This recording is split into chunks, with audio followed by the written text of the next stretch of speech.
right. Welcome, everybody. This is our first show. This is the first show of the Plugged In podcast presented by Wave One Media. My name is David Macon. I'm going to be your host today. And our first guest on the show, the one, the only, Mr. Mike G. Appreciate you for having me. I'm definitely glad to be here. Man, we appreciate you joining us for the first show. This was a new concept that I sat down with Wyatt and Landon, who runs Plug, and we were just trying to figure out what can we do to not only cross-promote our audiences, but we were all running across each other in these same spaces, but how can we kind of bring our audiences together in a way that people can kind of network, learn about what other people local here in the city got going on, and, you know, support or plug in to what they got going on. So we looked at, you know, our list of important people around the city, and Mike, you right at the top of that. Appreciate that. Yeah, man, you're doing a lot of great things for the Indianapolis, but for the people that don't know, let's start at the very top. You know what I'm saying? Tell me a little bit about yourself and introduce yourself to the people, bro. Yeah, so Mike Gillis. I'm from Northwest Indiana. So grew up in East Chicago, Maryville, Gary area. And then came to Indianapolis 2011 to go to IUPUI, graduated Kelley School of Business there 2015. Fast forward to now, I have a couple different businesses, a clothing brand, and WDRFA stands for We Don't Run From Adversity. And then I also do freelance digital marketing work. So that's really like my cash cow, the thing I'm most proud about, being able to like have a business, being a young black male and getting other businesses to trust me, and to be able to deliver on that time and time again. And then the other thing that I do that I'm really enjoy and passionate about is blogging. So I'm a travel food type of blogger, and I write for a couple of different publications, and I get to travel to different cities and experience what their life is like from a local perspective as well. Boom. So like you just dropped a whole lot on the people. And what we're going to do in today's show is really kind of just break it down a little bit so people can get a better understanding on how you able to do all of these things at a young age, but also at such a high level. So first, one of the things that you touched on, just kind of rewinding a little bit. So you went to school out here at IUPUI, Kelley School of Business, which I know that's one of the top business schools in the nation. I guess, how was your college experience? And then how did that kind of get you prepped or ready for what you're doing now? Cause I'm a guess that you did not go to school and major in blogging or major in being an influencer or anything like that. So what did you major in, and then how did that prep you for now? Yeah, so just to even rewind a little bit more. So before I went to college, I graduated high school when I was 17, not because I'm super smart or anything, but I started school early, you know, based on the birthday thing. So started school early, graduated when I was 17, and I knew that I would fall into the trap if I went to a college town. So like my mindset was like, how can I be in a city, like, and have that city lifestyle, while going to school and while not paying out of state tuition, you know, going to IUPUI or even a Butler or, you know, University of Indianapolis is something that intrigued me. But then knowing people who went to IUPUI and then knowing that it's right downtown in the city, that's what kind of drew me to it. So went there, knew I always wanted to major in business. When I got there, I didn't really know what part of business I wanted to do. And I quickly learned it was marketing. So majored in marketing and supply chain management, because those majors just work well together for me. And I do utilize both of those in like my everyday work, because I do have a digital marketing company. So kind of foreseeing what social media was going to do. And then the supply chain management is like how I manage to do everything I'm doing. Having to like critically think and process and put things in order for it to go smoothly is like how I have to operate every single day. To make some real progress, for sure. So you majored in marketing, and then that in turn led to you having your own digital marketing company. With your digital marketing company, what's the name of it, and what do you all primarily do? Like, what are you primarily working on or putting out on the digital marketing side? The name is Boston Young Digital Marketing, and like the main thing that we do is help small businesses or any business focus on like building digitally. So that can be social media, email marketing, their websites. So anything in the digital space that has to do with business and reaching people is kind of like what we're there to do. So it's kind of consulting in a sense as well. Okay. All right. So boom, the marketing side is one thing, but then you transferred over, or not transferred, but there's another dimension where you're doing the blogging and the vlogging side of things. So I can definitely see how marketing can influence that, but how did you get started into blogging and vlogging? And then what are you mainly like blogging and vlogging about? Okay, so back in high school, my brother kind of inspired me to like kind of be a journalist. So he was like newspaper, yearbook stuff. So me just being a younger brother, I did the same type of thing. So I learned a little bit about it then. Then when I went to school, I even talked to my counselor, like, man, is it possible for me to like minor in journalism? And he was like, honestly, like monetarily, it just wouldn't make sense. You could, but you'll spend more time here and it's going to cost more money. And you're still going to have all these other prerequisites. So just don't do it. So it kind of killed me at the time because I'm like, man, I'm passionate about that. But, you know, in school, sometimes you find those trusted people that you listen to. And it did work out for the better because I'm still in debt. But it would have been worse had I tried to follow my dream, and it still came full circle. But to answer your question, being in the city, being who I am, I started going to different restaurants and things, and I was posting on Instagram, Twitter, Snapchat, Facebook, and people were just like, man, how you always finding these places to eat and da-da-da. And I'm like, that fueled me to keep it going. And then I wanted to like have a platform or outlet to get that out. So I started reaching out to different publications. Nobody would hit me back. And then one of my followers was like, you know what? I've been seeing that you want to write for somebody. I have a plug at Visit Indy. So end up speaking with them, and they liked what I was doing. They thought that I could offer, you know, a different perspective on what they were already doing with their blog. So I've been writing for them for about 3 years now. And that's how I really got into the blogging aspect of what I do. It made me want to storytell more. So it really kind of came down to you just making the decision that, hey, this is what I want to do, and then taking it upon yourself to reach out to these different publications. Because I bring this up because I feel like Indianapolis is a huge city, right?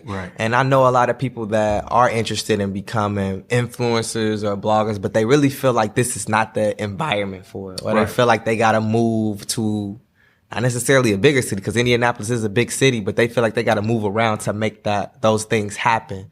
I guess from your perspective, that's not necessarily the case, but did you ever have the thought or the notion in your mind that you weren't going to be able to be a food influencer or blog or vlog here for any reason? Or so to be completely transparent, like when I graduated college, I was trying to do what everybody else do, is like go get a corporate job. And growing up, you know, we from the same place essentially.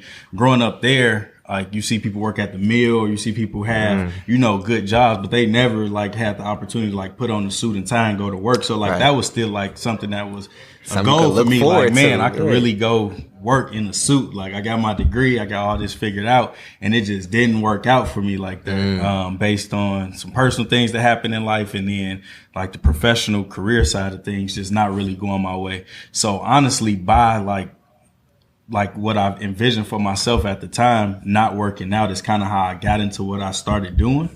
And then I just kept it going, and I always had great feedback from the community. So I never felt like I needed to go somewhere else to get that validation. So everybody's situation different. I mean, depending on what your goals are and what you want to do, I feel like it can happen here, but sometimes you need to assess what you might need to do and go into a different city. So just in terms of how you developed as a professional and what you're doing now, did you start off with that corporate job and then you ended up leaving, or how did it kind of kick off for you once you did wrap up college? It's like, I got the degree. Now what's next? What was the next steps for you after that? Man, so it's been a journey. So like when I graduated, I had an opportunity to like have a job where I'd be like traveling for like a year, or like 6 months to a year, as long as everything worked out right. And that like fell through. And in that process, I had turned down a job to like make more money than I ever even made in the corporate world to this day. So it's like me being 21 years old, turning some money down based on being able to travel. I always was like mad about that. But then I ended up working retail, which is something I was super passionate about, something I had done before. And that just opened up doors for me to learn how to do different things behind the scene in retail. Yep. That's what kind of birthed the clothing brand. So it's like for everything that didn't work out the way that I envisioned it, like it came full circle for it to like really be something I'm passionate about. So, you know, a clothing brand was birthed out of me having to go work retail and not make much money right after college. Me turning down, you know, a job to make a nice amount of money and being able to wear a suit and tie. To travel that didn't work out came full circle because now I get to travel while I blog and vlog. So it's just a thing. Yeah, I started to, at this point in my life, I trust the process more than anything. I feel like right after school or while you in school, you're just so ambitious and can't nobody tell you shit. Like you're just ambitious. Like, no, I'm gonna make this happen. This is gonna work. And for some people it worked, but for me it just didn't work out that way. Nah, I have a similar story, and I feel like I found my path through things not going the way that I exactly envisioned it. And I was able to figure some things out. But you brought up something that was interesting in that last blurb as well, as far as you getting into fashion and starting your clothing brand. Right. So what's the name of the clothing brand? And, you know, what's your goals with that? So the clothing brand, and we really like to call it a lifestyle brand just because we do see Indianapolis as a place that is growing and that we can just help people see everything that's being offered here. So we call it a lifestyle brand because we aim to use clothes like as one of our main vehicles to bring people together. The clothing was really created out of one, it not being here in the city, and then two, us just really liking things that we couldn't go buy in the city as well. So clothing brand name is WDRFA, stands for We Don't Run From Adversity, and you know, we started off making jackets and hats, T-shirts, hoodies. We were fortunate enough to do a collaboration with People for Urban Progress, helped them make their first backpack, made duffel bags. And then even in this next year, we have like some really cool things planned. But the ultimate goal is to bring people together in the city, expose them to things within our lifestyle that we deem to be cool, that people don't, or we don't think that people patronize enough in the city.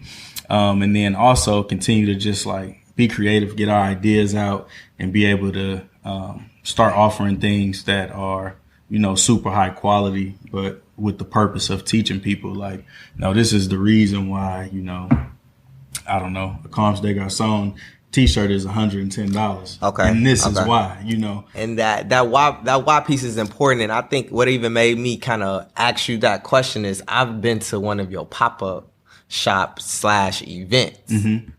And we got to actually rewind a little bit because you've had a couple of different types of events here in the city that have been like super engaging, different and refreshing in different ways. But the most recent one was a pop-up event that you had for your clothing. Right. And one thing, me as a creative, as a marketer as well, I always took notice to how you had the products laid out, how the space complemented, you know, the event itself. Right. And the entire curation of the event. Like you seem to have like a vibe curated when you come to your events. I don't think that that's happening accidentally. And can you speak Not at all. to There's a lot of any work of that? Yeah. Can you speak to that a little bit? How you put that together? Yeah. So, I mean, man, it's definitely a process, and it's something that me and my business partner, GP, have learned throughout doing the pop-ups is that we want to make sure that we can create an environment that people feel like they can't get when somebody else is doing it.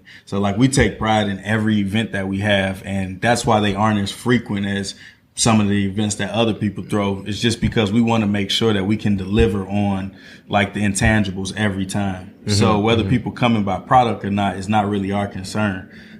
We feel like if people like the product, that's great. But if people like the environment, that's the things that will get people to buy into the lifestyle. That's what'll get people to want to come and do a tasting of some whiskey or go get some coffee or do all these other things. It's not about the product. So like that process it's extensive because we're always looking for different venues and things that people haven't used in the city. But also, a lot of the things that we do are based on, partnership. I mean, not partnerships, but relationships.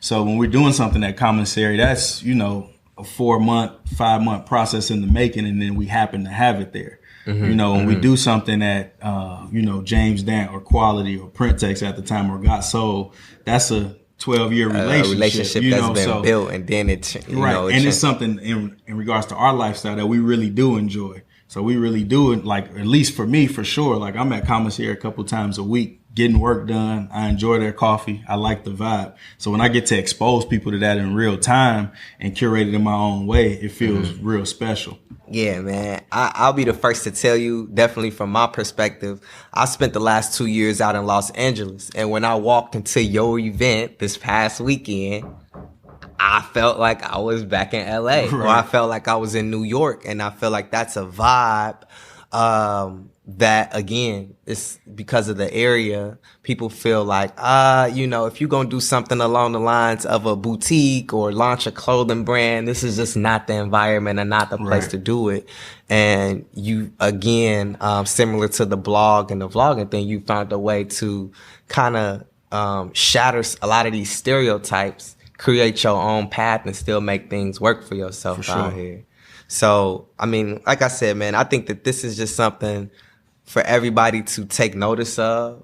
And if they appreciate what you're doing like I do, you know what I'm saying, salute. And know that you can do some of the same things that you're doing. Right. So, that's dope. That's really dope. So the event this past weekend was fashion related, but I've attended an event that you've hosted, a couple different events, but I've also attended an event that you hosted that was more food based. Yeah. Where we were it was a partnership or collaboration that you did with Tinker Coffee, right? Yeah. We got to taste some coffee. You had debuted a TV show damn near, and then we were eating off a menu, like the Mike G special off the menu. So like tell me a little bit about what all that was about, and how did you go about setting that up? Yeah, so I had called that the Brunch Series, and it was short-lived. It was honestly me just doing too much before its time and not really understanding all the work that goes into it. So whereas like now you can see that we really focus on that. But at the time it was like,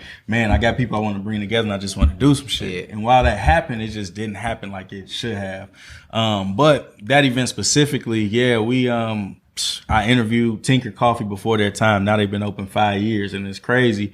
But the Brunch Series was a way that, when you break bread with people, it means something. So being around people, being able to eat around people and just network and talk was something that I thought would be really cool because it's something, again, in my lifestyle that I do anyway. So the place is closed now, but it was called Taste, and I used to go there probably once or twice a month because I really enjoyed everything they had on their menu for breakfast.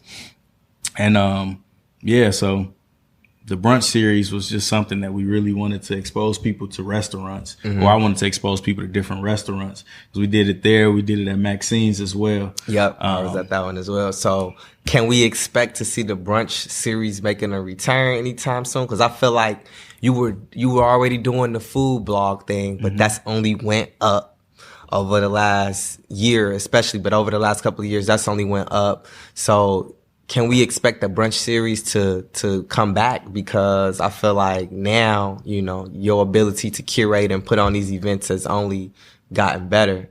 The Brunch Series was incredible, bro. Yeah, I know you said it was a lie. It kind of was, you feel like you kind of threw it together, but you threw the right things together. And I think that everybody attended it had a great time. So on behalf of everybody, when is the next Brunch Series? When is that coming back? I'll say that whenever it comes back, it'll be on a much bigger scale, like a much grander scale. And again, that's because like the proper planning. So me partnering with restaurants on a Saturday morning, right afternoon, it just don't make sense. They getting bread anyway. You know what I'm saying? Saturday, Sunday, when people got their free time, they already getting money, so they don't really need me to bring people in. But if it's at a point where it's like, no, I want to buy your restaurant out. I don't care if y'all make, 20,000 in 2 hours, let's do it. Then you could really have those conversations, because money is the ultimate resource, when you could be like, nah, shut down to the public. But most restaurants here, they value their customer base or the people who visit in the town way too much to close for a private event like that. And those are the type of things that when you are in the LA, that it don't matter, because in LA, they see the value in this influencer, this person, this entertainer shutting my restaurant down. They see the value in that. Whereas to here, it's like, well, no, our customer, our core base, and this and this and this. So it's a lot of barriers. But I definitely think when it comes back, it'll be on a much grander scale. Because, food is something I'm passionate about, and it's something that I do want to use as a way to bring people together. So the Brunch Series, maybe some other things, but I think it'll be something with food soon. So one more thing I kind of want to ask as a piggyback off of that, you talked about some of the barriers and things like that that you used to run into. Some of the adversity. Still do. And still running into it. But I guess, how were you able to connect with these restaurants or these places that you are hosting your pop-up shops and get them to collaborate or work with you? Because I feel like that's one of the things that people feel like those resources or these spaces or people that are willing to work with them don't exist. So that's a lot of times the main excuse that I hear. But, you seem to figure it out. You seem to figure it out. So what are you doing to get these people or convince these people that you are worth their time, worth working with, and you can kind of, bring a different element to their business or what they're doing? Yeah, that's a great question. And I say that because, like I say, a lot of the people, businesses, companies I reached out to in college just trying to do stuff just because I had ideas, but not knowing the right way to go about things. So a lot of these situations, some of these companies are doubling back to talk with me. And sometimes I'm doubling back to say, I'm sorry for even reaching out to you like that, but now I'm for real. Now this is what I can do. So I will say that that's where school helped me a lot. In regards to just knowing how to communicate effectively to the right person that you're talking to at the time. Okay. Some people, you got to walk up in their business and talk to them, because that's the only way they communicate. Some people, you have to know how to email. You have to know how to do that. Some people you can DM.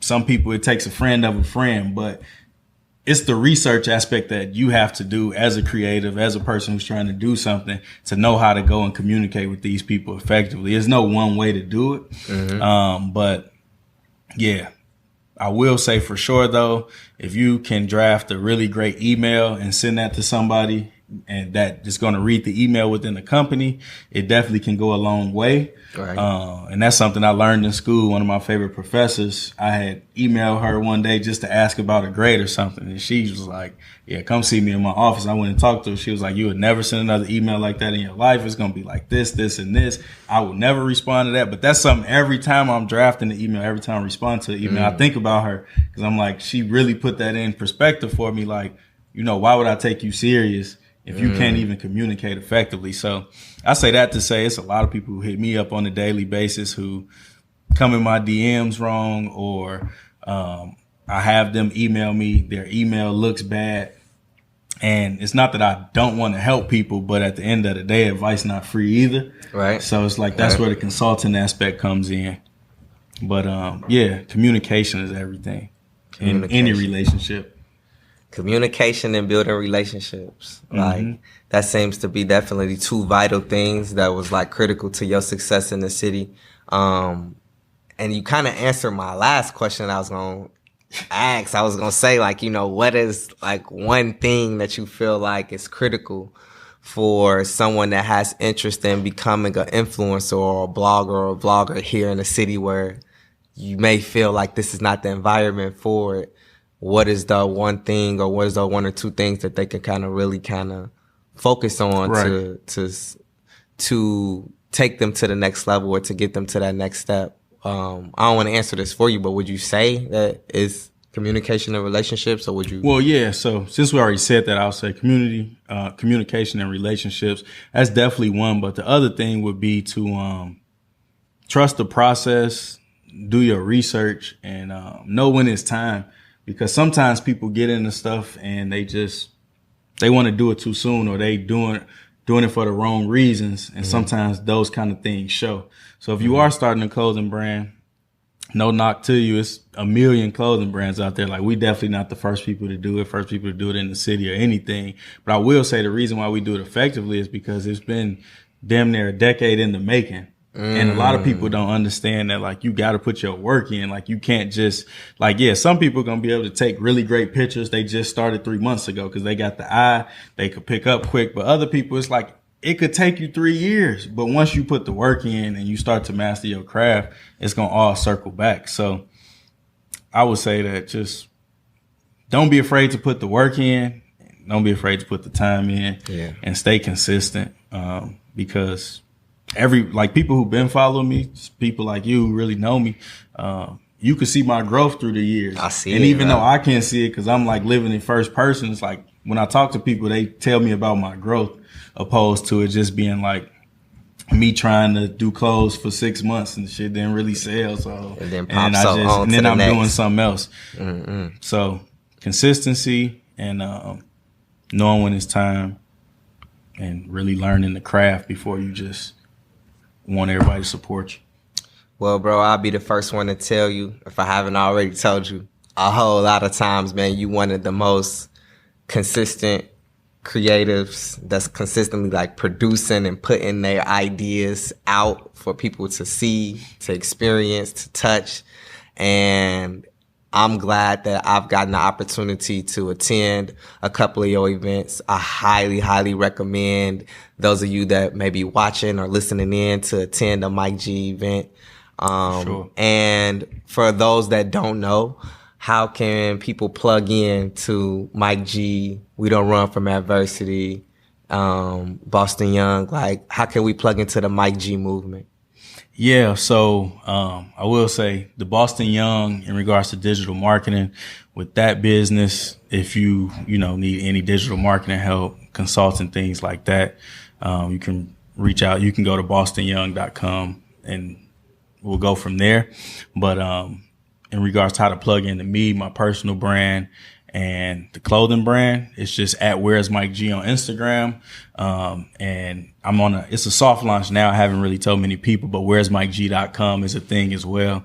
Really been working on my website probably about the last 6 months to have as that hub. So once you go to the website, you will find links to everything else that I do, whether it be the publications that I write for, the clothing brand, and just everything that I do. So the website, you can find it there.